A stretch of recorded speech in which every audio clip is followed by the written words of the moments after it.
지난 1년 반 동안 하셨던 일들을 여러분들에게 보고를 드리겠습니다. 지금 인도네시아도 참 말할 수 없이 이 상태가 위중한 상태입니다. 한 달 전까지만 해도 매일같이 몇 명이 확진됐습니다, 몇 명이 확진됐습니다 그렇게 보고를 하더라고요. 발표를 하더라고요. 그런데 한 달 전서부터 이제 더 이상 발표하는 것은 의미가 없다는 겁니다. 왜냐하면 하루에 몇천 명씩 기하급수적으로 지금 제가 나와 있는 이 시간 동안에도 인도네시아에 지금 어떤 일이 벌어지고 있을지 알 수가 없을 정도로 더 이상 통계를 잡는 것이 의미가 없는 것 같은 상태로 악화되고 있습니다. 특별히 제가 사역하고 있는 그 발리는 여러분들 잘 아는 대로 유명한 관광지이지 않습니까? 저는 산 속에 2시간 떨어져 있는 그 관광지로부터 좀 떨어져 있는 곳에 있지만 그렇다고 해서 우리 그 산골 마을도 안전하지가 않습니다. 왜냐하면 지금 거의 한 4달째 인도네시아의 그 발리 섬의 모든 호텔들 그리고 모든 레스토랑 그리고 카페 이런 것들이 다 문을 닫았습니다. 그래서 그곳 속에서 일하던 사람들이 다 자기 고향을 찾아서 또 자기 시골 마을로 다 돌아와 있기 때문에 우리 마을에도 그런 청년들이 여러 명 있습니다. 그러다 보니까 외국 사람들을 상대하던 그들이 흩어져서 발리 전체로 흩어져 있기 때문에 아무리 산골이라고 해도 안전할 수가 없다라고 하는 것입니다. 특별히 제가 보기에는 발리는 외국 관광객들을 빨리 들어오게 하기 위해서 더 축소해서 보고하는 것 같습니다. 몇백 명밖에 없다 그렇게 이야기하고 있는 것 같습니다. 그런데 인도네시아에서 가장 외국인들이 많이 출입하는 곳이 발리이기 때문에 사실은 가장 심각한 곳이 이 발리라고 하는 섬일 것입니다. 9월 1일부터 그 발리는 외국 관광객들 그 관광업으로 말미암아 한 80%의 그 수입이 관광객으로부터 나오기 때문에 관광객을 받지 못하면 완전히 발리 섬은 경제적으로 완전히 그 주저앉게 됩니다. 그러니까 견딜 수 없으니까 9월 1일부터는 이제 모든 관광객들을 받겠다 그렇게 발표를 했습니다. 그런데 그동안에 들려오는 소식이 12월 31일까지 관광객들을 받지 않는다. 왜 그렇게 했을까요? 더 악화되고 있기 때문에 그렇다라고 하는 겁니다. 제가 사역하고 있는 그 유치원도 그동안 유치원이 잘 발전을 해서 36명의 아이의 선생님 5분이 열심히 가르치고 있었습니다.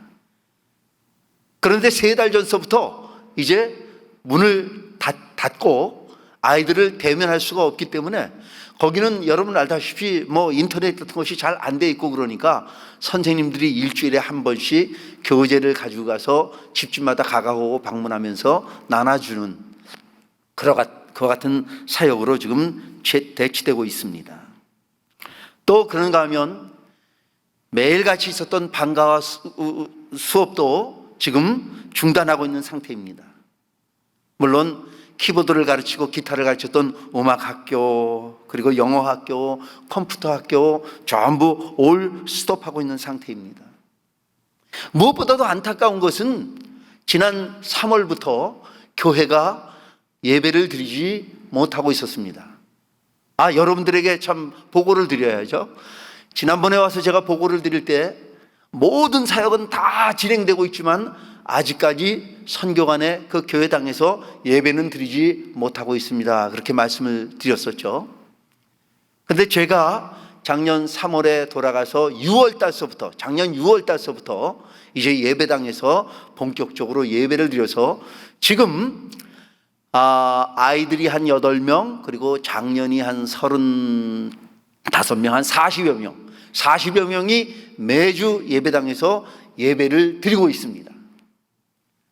제가 여러분들에게 말씀드렸던 많은 사역 가운데서 이제 예배당에서 본격적으로 교회가 시작되어지면 제가 그곳에 간 사역의 가장 중요한 일을 완성하게 됩니다 말씀을 드렸는데 그렇게 작년 6월부터 그렇게 예배당에서 예배를 드리면서 40여 명의 성도가 같이 모여서 매주마다 예배를 드리고 있었습니다. 그러나 지난 3월부터 우리도 예배를 함께 드릴 수가 없어서 세 군데로 가정 예배식으로 세 군데로 나눠서 주일마다 예배를 드렸습니다. 그러다 보니까 이제 막 시작한 교회의 믿음도 약하기 때문에 믿음들이 점점 약해져서 도저히 안 되겠다 싶어서 지난 6월부터 그 지역 주민들에게 이야기했습니다. 우리가 거리도 넓게 뛰고 마스크도 쓰고 찬양도 그리고 마스크 쓰고 부르고 그러면서 예배를 아주 약식으로라도 드리겠다. 그랬더니 그 마을 지도자들이 그렇게 이야기합니다. 만약에 무슨 사태가 일어나면 책임을 지십시오. 우리는 그것에 대해서 분명히 얘기합니다. 그러나 그렇게 하고 싶다고 한다면 예배를 드려도 좋겠습니다. 왜냐하면 우리가 드리고 있는 그 예배당이 정식으로 예배당 허가를 법적으로 받을 수가 없는, 법적으로는 받을 수가 있지만 그 상황 때문에 절대 받을 수가 없는 그 같은, 그래서 법적인 허가가 없습니다. 예배당 허가가. 그러니까 사실은 우리가 거기서 예배 드리는 것 자체가 불법인데 그 마을 지역에서 인정하기 때문에 우리가 예배 드리고 있는 것인데, 지금 외부에서 그 마을에 들어오려고 들면은 이름 다 적어야 되고 열재야 되고 마스크도 꼭 써야 되고 언제 다시 이 마을에서 나갈 거냐라고 하는 것을 다 밝히고 그렇게 통제를 하고 있는 때에 예배를 드린다라고 하는 것은 이거는 거의 불가능한 일임에도 불구하고 예배 드려도 책임은 못 지지만 하여간 예배 드리고 싶으면 알아서 하십시오라고 하는 답을 들어서 6월 1일부터 저희들이 예배당에 모여서 예배를 드리고 있습니다. 첫 주에는 정말 거리도 잘 유지하고 그렇게 마스크도 다 쓰고 드렸는데 얼마나 답답합니까? 2주 지나고 3주 지나니까 7월 달이 시작이 되어지니까 뭐 마스크도 다 벗고 그리고 음식까지 와서 음식도 막 나눠 먹고 그래서 제가 은근히 걱정도 되면서 주님, 마스크 쓰고 거리를 유지한다고 우리가 이 질병에 안 걸리고 있겠습니까? 하나님 지켜주십시오. 지켜주십시오. 얘기는 하지만 말을 안 듣습니다. 그렇다고 예배를 멈출 수는 없기 때문에 예배는 계속 드리고 계속 이야기는 하지만 기도할 뿐입니다. 하나님, 우리 교인 가운데 한 사람이라도 이 질병에 걸리게 되면 교회가 문을 닫게 됩니다. 하나님 지켜주세요. 아무리 이야기해도 이분들 의식이 없어서 듣지를 않으니까 그렇게 지금 예배를 드리고 있습니다. 제가 이제 사역하고 있는 사역 가운데 그 그린하우스, 비닐하우스를 짓고 그곳에 파프리카라고 하는 그 같은 특용작물, 일종의 고추인데 여러분들 피망이라고 하죠. 그 인도네시아 사람들, 특별히 그 지역의 사람들은 이 피망이 무슨 과일인지를 모릅니다. 왜냐하면 지금까지 없었던 과일이고 그 과일 가지고 무슨 요리를 해 먹는지를 그들은 모릅니다. 그런데 이 피망이라고 하는 곳이 좀 더운 지방에 그러면서도 이 그린하우스를 짓고 또 물이 많은 지역에서 그렇게 재배할 수가 있는데 우리 마을이 이 피망을 재배할 수 있는 파프리카라고 하는 이 피망을 재배할 수 있는 가장 적합한 곳이라고 하는 곳입니다. 그러면서 이 한 10,000불 정도를 들여서 그린하우스를 짓게 되면 1년에 최소한 한 3,000불 이상의 수입이 그곳 속에서 나옵니다. 왜냐하면 그것을 재배해서 발리 덴파사르에 있는 그 관광객들이 많이 오는 그곳에 보면 호텔이라든지 레스토랑이라든지 이런 곳에서 그 외국 사람들이 그것을 많이 소비하기 때문에 그곳에 그것을 납품하기 때문에 팔로도 있고 기르기만 하면 잘 키우기만 하면 그야말로 걱정이 없는 그와 같은 그야 많은 수익을 얻을 수 있는 그와 같은 작물이기 때문에 우리 동네에 그 그린하우스가 많이 생기기 시작했습니다. 특별히 가난한 사람들은 그 그린하우스를 지을 재정적인 능력이 없기 때문에 그린하우스를 지을 수가 없어서 좀 그 마을에서 그래도 재정적으로 능력이 있고 또 신용도 있어서 은행에서라도 융자를 받을 수 있는 사람들이 그 그린하우스를 많이 줬습니다. 지금 발리섬 전체가 아까도 말씀드렸듯이 관광객이 오지 않기 때문에 정말 경제적으로 말할 수 없는 피폐함에 있다고 말씀을 드렸는데 우리 마을은 전통적으로 그 해발 1300 그 고지에서 고냉지 식물, 감자, 양배추, 그다음에 고추, 이런 것들을 재배할 수 있는 곳이기 때문에 그런 것들을 재배해서 팔아왔기 때문에 사실은 상당히 안정적인 것 같은 지역입니다. 농사를 지어도. 네. 그런데 지금 파프리카까지 농사를 지어서 사람들이 상당히 경제적으로 부유함을 누리고 있었는데 파프리카 가격이 완전히 폭락하고 말았습니다. 왜냐하면 시장이 없어졌기 때문에. 1kg 하면은 파프리카가 한 10개, 12개 정도가 들어가는데 그게 얼마였었냐면 10불 정도였습니다.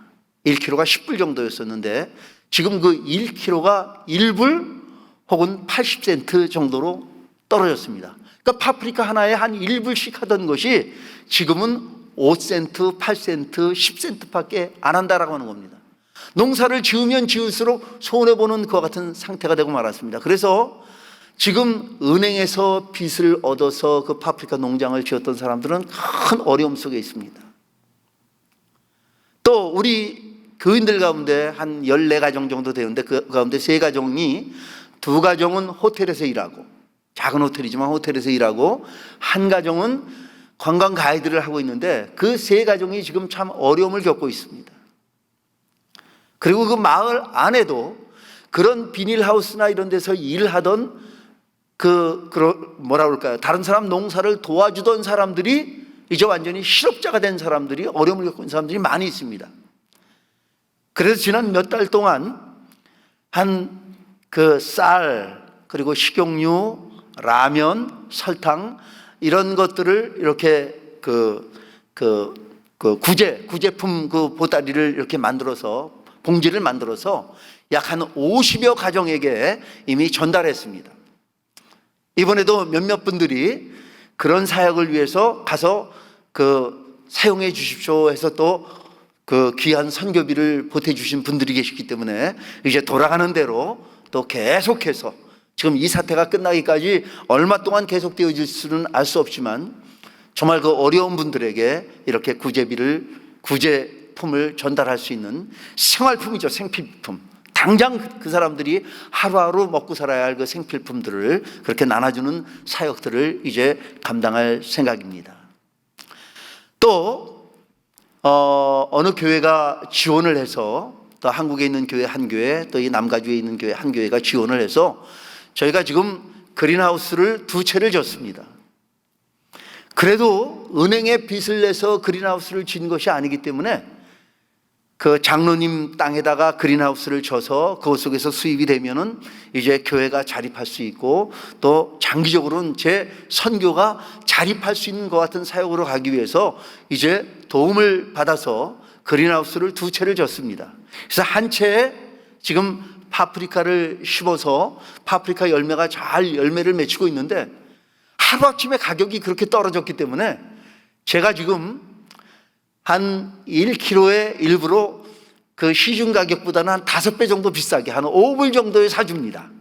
5불 정도에 제가 사서, 그러니까 제 개인 돈이라고 해서 선교비로 그것을 사서 그 파프리카는 그 덴파사르에 있는 한인들에게 또 믿음이 없는 한국 사람들이 있거든요. 그런 사람들에게 이렇게 전도 차원에서 이렇게 나눠주는 그 같은 일들을 하고 있습니다. 왜냐하면 그렇게라도 해야 우리 파프리카 농장은 유지될 수 있기 때문에. 그러니까 파프리카 농장 중에 가장 안정적인 것이 우리 파프리카 농장이라고 할 수 있는 거죠.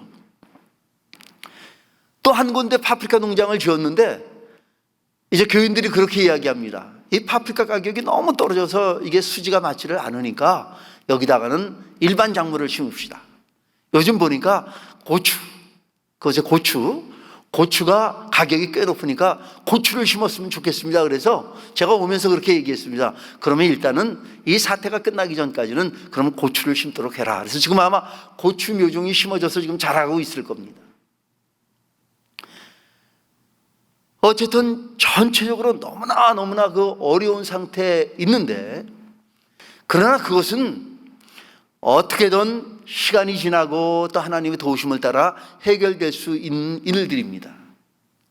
지금 제 마음을 가장 안타깝게 하는 것은 이제 막상 교회가 시작이 되어져서 신앙이 약했던 믿음의 식구들 또 그리고 새로 믿는 사람들을 불러서 교회를 이렇게 그들을 불러 모아서 함께 신앙생활을 하고 있는데 그 한 사람 한 사람을 어떻게 하면 정말 하나님의 사람, 온전한 하나님의 사람으로 세울 수 있을까라고 하는 것이 저의 가장 큰 고민입니다. 솔직히 어떤 때는 절망스럽습니다.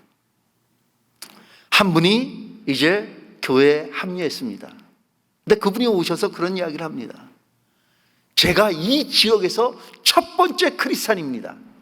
제가 신앙생활한 지가 벌써 30년이 넘었습니다. 나이가 64세입니다. 저보다 어립니다. 저보다 어린데도 본인은 자기가 형이라고 생각합니다. 거기는 나이 40이면 벌써 할아버지 할머니가 되고 나이 60만 넘으면 완전히 노인이기 때문에 그분이 그렇게 이야기합니다. 내가 그렇게 첫 번째 제가 어떻게 예수를 믿게 된지 아십니까? 우리 아이가 정말 몹쓸 뼈에 걸렸는데 아무리 병원을 다녀도 고칠 수가 없는데 어떤 사람이 어떤 선교사를 만나서 기도를 받으면 날 수 있을 거라고 얘기했습니다. 그런데 나는 외국 선교사 그 사람을 내가 왜 찾아가느냐, 갈 수 없다라고 얘기했는데 아들이 너무 죽게 되어져서 그래도 혹시 그래도 가서 기도해서 나오면 그래서 제가 본인이 그렇게 마음속으로 생각했다는 겁니다. 기도받고 나오면은 그러면 나는 예수를 믿겠다. 그래서 그 선교사한테 그 아이를 데려갔답니다. 그래서 선교사가 그저 인도네시아 말도 잘 못하면서 혀 구부러진 소리로 뭐라고 막 열심히 그렇게 기도를 하는데 저렇게 기도해서 될까 싶기도 했는데 아이가 정말 낫대는 겁니다. 그래서 하나님과 약속을 했으면 자기가 교회를 가야만 하는데 신앙인이 되어야만 하는데 또 아이가 낫게 되니까 에이 날 때쯤 됐으니까 낫겠지 그런 마음이 들는 겁니다. 그래서 교회를 안 갔답니다. 그렇게 한 1년 정도 지났는데 아이가 또 아프기 시작하더라는 겁니다. 그래서 겁이 덜컥이 나서 그래서 이제 자기가 그 선교사님한테 가서 사실대로 이야기하고 다시 기도해달라고 그랬는데 정말 또 기적적으로 그 아이가 낫대는 겁니다.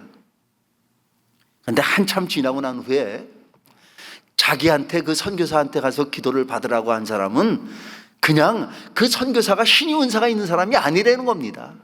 그냥 이 사람한테 그렇게라도 주님과 좀 접촉점을 마련하기 위해서 얘기했던 것이지 선교사가 능력이 있었던 건 아니라는 겁니다. 어쨌든 하나님의 역사죠. 그래서 두 번째 그런 일이 있고 나서는 자기가 이제 예수님을 믿기 시작했고 세례도 받고 그렇게 지난 35년 동안 신앙생활을 했습니다. 그러면서 말끝마다 내가 이 지역의 첫 번째 신앙인입니다. 내가 이 지역의 첫 번째 신앙입니다. 그런데 보니까요, 지금 아무것도 모르고 신앙생활하는 분들은 얼마나 열심인지 모릅니다. 또 믿음이 별로 없었던 분들도 예배장이 없고 그래서 정말 신앙이 다 다운돼 있다가 다시 예배당에 오게 되니까 열심을 내는데 우리 예배당에서 제일 이렇게 말하면 안 되겠지만 좀 골치 아픈 그 신자가 바로 그 가정입니다. 아들이 제가 아까 말씀드렸죠. 호텔 두 군데서 일하면서 두 가정이 지금 어렵다고 했잖아요. 그분하고 그분 부인 그리고 그 아들네 두 가정이 우리 교회를 나오는데 지금 우리 교회에서 가장 어려운 가정이 그 가정입니다. 그 와이프도 지금 오늘 내일 그러니까 지금 어떻게 보면 그분은 자기가 좀 기분이 좋으면 교회당 와가지고 그냥 가장 믿음이 좋은 것처럼 막 그럽니다. 그런데 조금만 무슨 이유가 있으면 예배당에 안 오는 겁니다. 예배드리러 안 오는 겁니다. 그러니까 입술로는 주여 주여 하고 있지만 그 삶으로서는 가장 먼저 예수를 믿었다고 하는 분의 삶이 그런데 또 나중에 알고 보니까 그분 예수 믿고 나서도 날마다 술 먹고 날마다 노름하고 날마다 그 부인을 두들겨 폭행하고 뭐 그래서 아주 사람들이 예수를 믿으면 저렇게 되냐 그럴 정도로 그분 때문에 오히려 복음이 증거 안 된 때가 얼마나 많았는지 모른다는 겁니다. 제 마음속에 그런 마음이 생깁니다. 저분만 변화시키면 정말 우리 교회가 새롭게 되겠구나. 그래서 특별히 관심을 가지고 그분을 위해서 열심히 노력을 해보지만, 더 많은 관심을 갖고 더 많이 도와줘 보지만 변하지가 않습니다. 35년 동안 예수 믿으면서 자기가 잘 믿는다고 생각하고 있는 그분이 변하겠습니까? 그러니까 제가 때로는 절망에 빠집니다. 내가 이곳에 와서 저 영혼 하나 제대로 세우지 못하면 무슨 선교사로서 능력이 있겠는가? 선교사로 내가 이곳에 와서 사역할 만한 그 같은 이유가 도대체 어디에 있을까? 다른 거 아무것도 못한다 할지라도 뭐 교회도 그동안에 뭐 후원받아서 교회도 지었고 뭐 이런 사역 저런 사역 많이 하고 있습니다. 많은 이야기를 할 수 있지만 더욱더 중요한 것이 무엇일까? 사실 이 나이에 제가 하나님이 불러서 그곳에 가서 먼저 있던 선교사님은 하고 싶어도 그런 사역 하나도 못하고 건물만 주셨는데, 나는 그래도 주님께서 이렇게 보내주셔서 이렇게 사역을 이만큼 했으면 됐지 뭐 내가 어떡하겠어. 37년 동안 절했는데 내가 아무리 노력한다고 해도 안 될 것 같은데, 사실 마음속 한 곳에서 이미 포기한 상태였습니다. 포기한 상태. 그런 일들이 이곳저곳에 있습니다. 이곳저곳에. 예수를 오랫동안 믿었다고 하는 사람들, 여러분들 그 발리라고 하는 것이 힌두교 지역인데, 그 힌두교라고 하는 것은 뭐 그분들이 힌두교 교리가 뭔지 아무것도 모릅니다. 왜 자기가 힌두교인지도 모릅니다. 그곳에 있는 이슬람들도 마찬가지지만 그저 전통적으로 그렇게 왔기 때문에. 제가 옛날에 선교할 때 그 발리에 가서 큰 제사를 지내고 있는데, 거기에 보니까 이렇게 그 높은 장대 같은 그 꼭대기에 의자를 대나무로 3개를 만들어서 그거를 아주 거기에 수염도 이렇게 난 사제 비슷한 분이 그걸 들고 가더라고요. 그래서 내가 궁금해서 도대체 저게 뭘까? 그리고 궁금해서 따라가서 물어봤습니다. 지금 당신이 들고 가는 게 뭡니까? 그랬더니 이렇게 쳐다보더니 그렇게 이야기합니다. 모른다고. 근데 왜 들고 가니까 옛날부터 이렇게 들고 갔고 이게 내 일이기 때문에 나는 이렇게 들고 가고 있는 거라고 그렇게 얘기하더라고요. 그래서 제가 이제 궁금해서 문헌을 찾아보기 시작했습니다. 그랬는데 그것은 이 힌두교에도 3가지 신이 가장 큰 신입니다. 위스누, 그 다음에 우리가 잘 아는 시바신, 그 다음에 브라마신, 이런 3신이 있는데 그 3신이 그것 속에 앉게 하기 위해서 상징적으로 그렇게 그걸 들고 가는 거랍니다. 저는 기독교인인데도 이제 그 의미를 아는데 그분들은 그게 무슨 의미인지도 모르고 그렇게 들고 다니는 겁니다. 뭐 주민을 외워도 무슨 뜻인지도 모르면서 중얼중얼 외우는 것이고, 하여간 왜 하는지 모르면서도 오랫동안 종교적인 전통에 의해서 그렇게 살아왔고, 태어날 때 힌두교인으로 태어났고 죽을 때 힌두교인으로 죽기 때문에 나는 힌두교인이다, 그렇게 이야기하는 겁니다. 그런데 힌두교인만 그런 것이 아니라 기독교인들도 그런다라고 하는 겁니다. 나는 주민등록증에 기독교인이라고 기록되어 있으니까 기독교인이지. 여러분 한번 보십시오. 오늘날 유럽이나 또 우리가 알고 있는 미국의 이 피폐함이 무엇 때문에 그렇습니까? 주류 전통 교단들이 이렇게 점점 나약해지고 있는 이유가 무엇입니까? 평생에 어쩌면 2번, 아니면 1년에 2번만 교회 가면 된다고 그러죠? 네? 그 성탄절하고 부활절 2번만 교회 가면 되는 것이고, 태어날 때 세례받을 때 1번만 하고, 그리고 죽을 때 내가 그 장례식 때 예배 드리면 된다. 그러면 나는 기독교인이다. 이렇게 생각하는 사람들이 얼마나 많습니까? 사실은 교회를 어렵게 하는 것이 외부의 세력이 아니라 교회 안에 정말 나를 부르신 주님의 그 부름이 얼마나 귀한 것인가라고 하는 것을 깨닫지 못하고 그저 형식적으로 습관적으로 생활하는 그 같은 많은 처치맨들 때문에, 아니 교회조차 오지 않는 이번 이 팬데믹으로 말미암아서 이렇게 예배드리니까, 집에서 예배드리니까 너무 편해. 앞으로도 계속해서 이제 이 사태가 다 끝나도 교회 안 가고, 교회는 한 달에 한 번 정도 만나서 서로 반갑게 얼굴 보면서 차나 마시고 우리 이렇게 계속 예배드렸으면 좋겠어. 이런 분들이 기쁨 누리교회는 한 분도 없을 거예요. 그런데 저기 제대로 안 된 교회는 그런 교회들이 많이 있을 수 있다라고 하는 겁니다. 너무나 안타깝습니다. 알곡과 죽저기가 확실히 갈라지는 때가 되었다라고 하는 거죠. 사실 이번에 와서 어떤 기도 열심히 하시는 그 분이 그런 이야기 합니다. 임성교사님, 물 만난 고기처럼 지금 인도네시아에 가서 너무 신바람 났어. 그리고 이거저거 많이 하는데 진짜 중요한 것은 한 사람 한 사람 영혼을 살려내는 일인데, 뭐 그린하우스 짓고 교회도 짓고 교회 모이고 뭐 애프터스쿨하고 뭐 이런 것 때문에 지금 신나가지고, 근데 저러면 안 되는데 그분이 그랬다는 겁니다. 기도해 보니까, 야, 3년 동안은 그냥 놔둬라. 3년 후에는 계속 저러면 내가 가만 안 두겠다. 주님이 그러시더라는 겁니다. 그렇다고 은근히 우리 사모한테 얘기를 했다는 겁니다. 저는 그 말을 듣고 겁이 덜어 났어요. 야, 이거 뭐 그냥 이제는 돌아가면 그 가장 제일 먼저 예수 믿었다고 하는 그분부터 꼼짝 못하게 정말 붙잡고, 그를 변화시키지 않으면은 내 선교는 실패다라고 생각하고 정말 붙잡고 그로 하여금 새로운 하나님의 사람이 될 수 있도록 그렇게 변화시키겠다. 그 한 사람만 구원해도 내 선교는 결코 실패가 아니다. 그렇게 할 때 정말 많은 영혼들을 구원할 수 있는 그와 같은 능력 있는 선교가 될 것이다, 저는 생각합니다.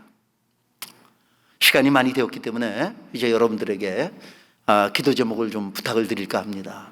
여러분, 지금 인도네시아도 팬데믹으로 많이 어렵고 우리 교회도 지금 예배는 드리고 있습니다. 그러나 한 사람이라도 혹시 병에 걸리게 되면 교회가 완전히 문이 닫히게 됩니다. 여러분, 제가 있을 때는 계속해서 좀 떨어져라 계속 이야기도 했는데 조마저 나왔기 때문에 지금 어떻게 하고 있는지 모르겠어요. 전도사님한테 전화 걸어서 조심해라 하고 제가 얘기는 합니다. 여러분들 기도해 주시기 바랍니다. 그리고 또 한 가지 기도 제목이 있는데, 제가 나오기 한 달 전쯤에 교회에 지금 그래도 기둥과 같은, 정말 힌두교를 믿고 있다가 우리 기독교로 개종을 해서 정말 열심히 믿고 있는 한 가정, 그 장로님 가정이 있습니다. 여러분, 우리 방문하셨던 분은 그 데이빗 장로님 기억하실 겁니다. 그 데이빗 장로님이 여러분 아시지 않습니까? 그냥 청년 시절에 그 엉망으로 살고 악령에 붙잡혀서 살고 있을 때 그가 예수님을 만남으로 말미암아서, 그리고 악령으로부터 이제 노임도 받게 되어지고, 그리고는 예수를 믿는다라고 하는 것 때문에 집안에서 핍박을 받아서 쫓겨나서 아들 둘, 딸 하나, 그리고 부인과 함께 이 5 식구가 집에서 쫓겨나가서 그 덴파사라고 하는 곳에 막노동을 하면서, 지금 그분이 건축 일을 하시는데 그때 그 막노동 하면서 배운 거라고 합니다. 그 막노동을 하면서 7년 동안 그야말로 아이들은 고아원에다 넣어놓고 그렇게 막노동을 하다가, 그리고 그 아버지가 7년 만에 찾아와서 아들의 사는 그 모습을 보면서 눈물을 흘리면서, 너 이제라도 다시 힌두교로 돌아오면 내가 너의 그 모든 것을 복권을 시켜서 너에게 다시금 정말 재산도 주고 그렇게 할 테니까 다시 돌아와라, 그렇게 얘기하는데 나는 절대 안 갑니다. 움막집에 살망정 나는 너무나 기쁨이 있습니다. 옛날에 내가 힌두교를 믿을 때와는 비교할 수 없을 만큼 기쁨이 있습니다. 그 아버지가 보니까 아들이 변해 있는 겁니다.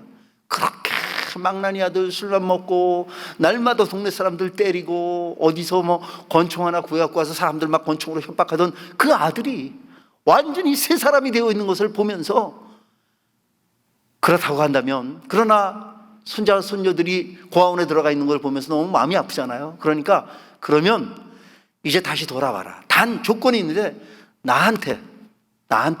나하고 엄마한테 제발 예수 믿으라 소리는 하지 마라.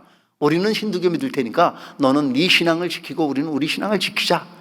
그 대신에 너 다시 돌아와라. 그래서 돌아와서 땅과 집을 다시 다 돌려줘서, 그 장로님이 그래도 우리 교인들 가운데는 제일 부자입니다. 제일 그래도 자기 땅이 있고 그러니까. 네. 그런데 그 장로님이 나가 있을 때 그 둘째 아들, 장로님 동생이죠. 장로님 동생은 이제 형이 쫓겨났으니까 이 재산은 다 내 거다 그러고 너무 신바람 나고 좋아했는데 그 형이 다시 돌아오게 되어져서 재산을 반을 쪼개게 되어지니까 자기 재산을 반을 잃은 것 같지 않습니까? 근데 그 동생이 지금 그 마을에서 눈에 보기에는 제일 부자입니다. 여러분, 놀라지 마십시오. 그 산골에서 BMW 차를 타고 다닙니다. 그 동생이. 그린하우스가 2차가 있고요. 가게도 하고요. 그런데 형식적으로는 형보다 엄청난 부자로 살고 있는데, 그런데 그가 갖고 있는 땅의 땅 문서, 그리고 그린하우스의 그 땅 문서, 그리고 은행의 빚이 엄청나게 많습니다. 이 동생이 노름을 합니다. 노름. 그래서 지금 그 형한테도 빚이 많이 져 있습니다. 그런데 그것을 갚을 길이 없고 자기가 죽게 생겼으니까 그 아버지하고 어머니에게 이제 아마 그 아버지와 어머니와 함께 어떤 계획을 세운 것 같습니다. 하루는 그 아버지가 그 장로님을 집에 오라고 그러더랍니다. 가니까 그렇게 이야기하는 겁니다.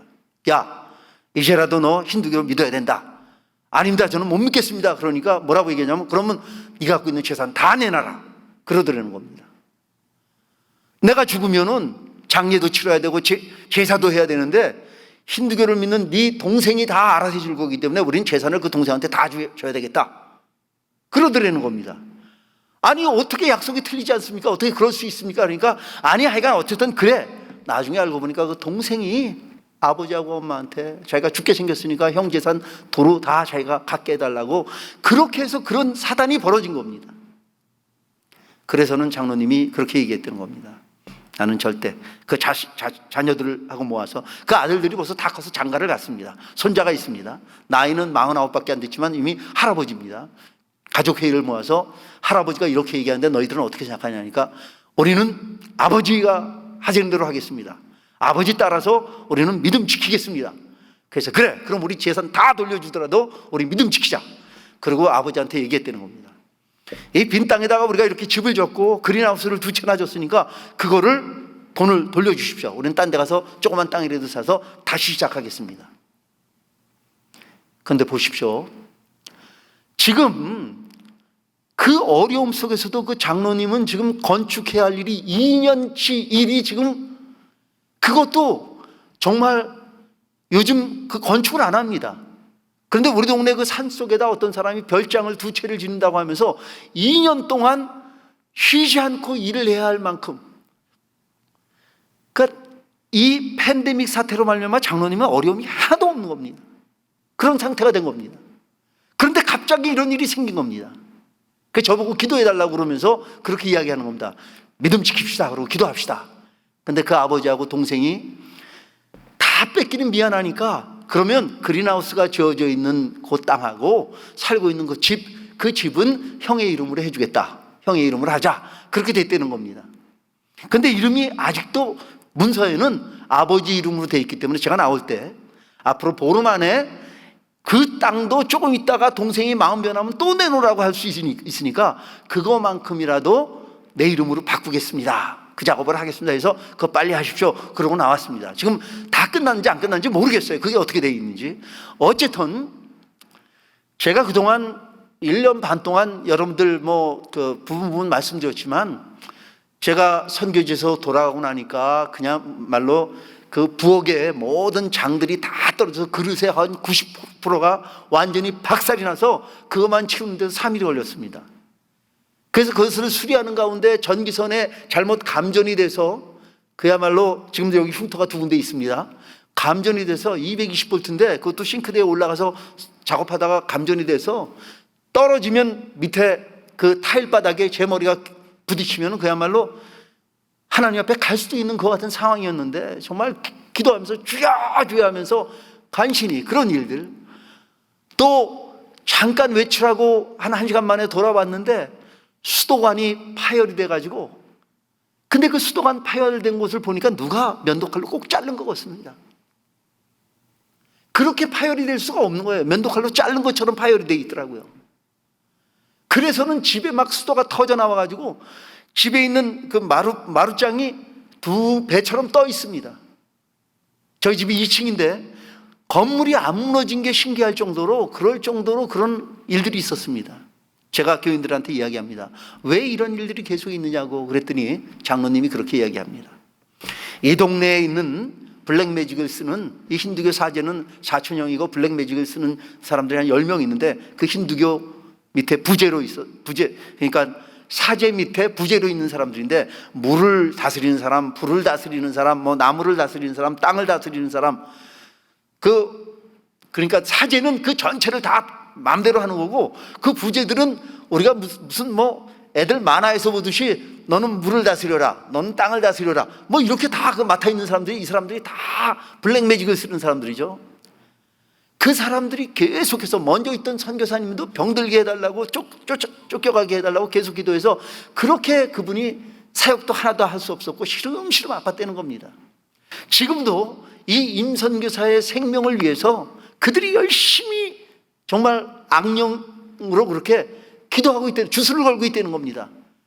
그런데 기도하는 사람들, 하나님의 영이 임선교사를 지켜주기 때문에 그런 어려움은 잠깐 있지만 그런 것 속에서 그렇게 지켜갈 수 있는 겁니다. 이번에 와서 보니까요, 보이지 않는 분들, 저를 위해서 기도하는 분들, 저는 뭐 일에 바쁘다 그러고 또 얘기했잖아요.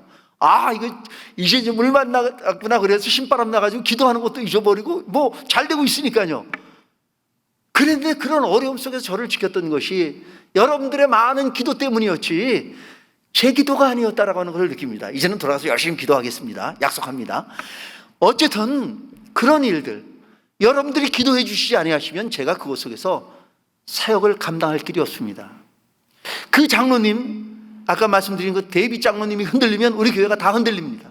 물론 성령 하나님이 지켜주시겠지만 왜 이런 어려움을, 이런 팬데믹 상태 속에서 모든 거 잘 되게 하면서 그렇게 주셨을까? 그 장로님으로 하여금 다시 한번 믿음을 굳게 하기 위해서 하나님이 그 같은 어려움을 주셨다라고 저는 생각합니다. 이제 여러분들 막 시작되어진 우리 반짜사리 교회를 위해서, 사역을 위해서, 그리고 종의 안전과 또 성령 충만함을 위해서 끊임없이 기도해 주시기 바랍니다. 기쁜 우리 교회, 우리 믿음의 어머님들, 아버님들이 계시는 한 저의 이 사역, 선교 사역은 실패할 수가 없을 줄로 확신합니다. 기도하겠습니다. 하나님 아버지 감사합니다. 부족하지만 이 부족한 종을 인도네시아로 보내주시고 또 귀한 사역 감당케 하셨습니다. 아버지 하나님, 그러나 우리가 어떤 많은 것들을 한다 할지라도 그것보다 중요한 것은 우리가 하나님의 백성이 되었다라고 하는 것입니다. 아버지 하나님, 비록 우리가 아무것도 못한다 할지라도 정말 중심으로 주님만을 사랑하며 우리의 삶을 온전히 드림으로 말미암아 주님 만날 때 기쁨으로 주님이 주신 능력 가지고 제가 이렇게 살았습니다, 함께 주님 앞에 보고할 수 있는 우리 모두가 되게 하여 주시옵소서. 아버지 하나님, 이 어려움 속에 있는 사랑하는 우리 믿음의 식구들 가정 능력의 주님 함께해 주시옵시고, 아버지 하나님께서 참으로 영광을 받기에 부족함이 없도록 사랑하는 우리 믿음의 가족들을 사용하여 주시옵소서. 수술 받고 지금 그 요양 중에 계시는 우리 목사님, 그 수술도 주님께서 그 상처, 그 두 눈을 주님 어루만져 주셔서 깨끗게 더 건강하게 힘있게 하나님의 사역을 감당할 수 있도록 건강을 더하여 주옵소서. 모든 말씀 우리 주 예수 그리스도의 이름으로 기도하옵나이다. 아멘.